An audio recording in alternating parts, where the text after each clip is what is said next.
Bonjour à tous. Aujourd'hui, nous allons parler d'une série canadienne. Oui, canadienne.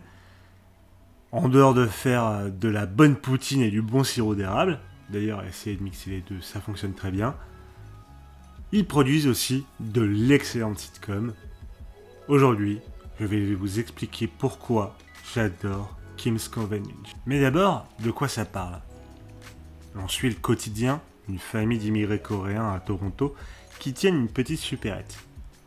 Le père et le fils ont coupé les ponts, tandis que la fille essaie de s'émanciper un peu de ses parents. Un poil trop protecteur et très à cheval sur les apparences et la tradition. Ce qui amène de drôles de situations de leur quotidien dans un environnement toujours en évolution.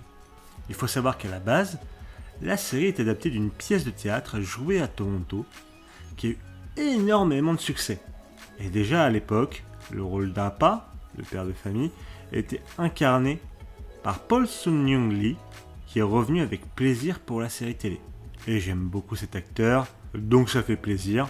Pareillement, vous pourriez y voir Simu Liu, qui a entre-temps incarné Shang-Chi dans l'MCU, qui ici est le fils paria de la famille.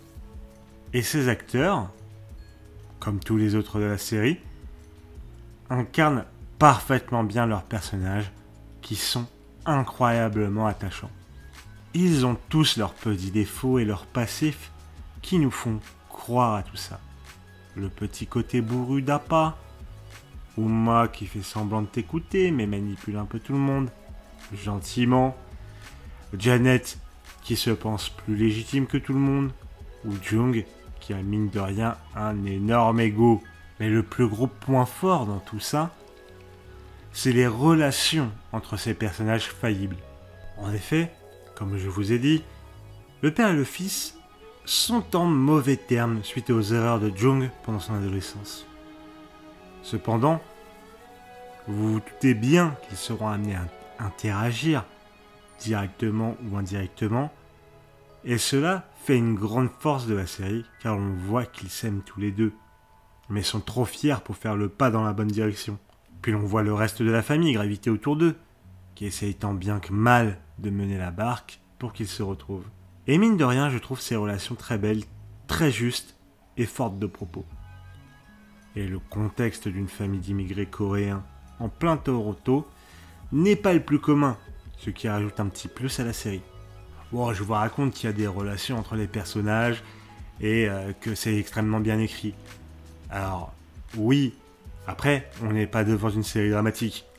C'est une sitcom, c'est une comédie, et c'est une comédie extrêmement drôle. La plupart du temps, c'est un peu une confrontation entre les valeurs traditionnelles d'Appa, un immigré coréen, et d'Uma aussi, qui sont, mis face au progrès et face à la ville de Toronto, qui est une ville qui est en constante évolution. Et c'est ma foi très très drôle, entre autres quiproquos ou situations complètement ubuesques. Vraiment, c'est une série qui vous décrochera des magnifiques rires. En soi, Kim's Convenience est une sitcom diablement efficace, écrite avec intelligence, humour et autodérision, sans jamais sombrer dans le ridicule. Je ne doute pas qu'à un moment vous vous reconnaîtrez dans une intrigue, dans une blague, ou même les relations des personnages comme moi je les étais. Et c'est cette capacité à raconter des choses, pas souvent celles que l'on voit le plus à la télévision, tout en étant terriblement drôle, qui fait que j'adore Kim's Convenience. Merci d'avoir regardé cette vidéo. J'espère, encore une fois, vous avoir convaincu de donner cette chance à cette série.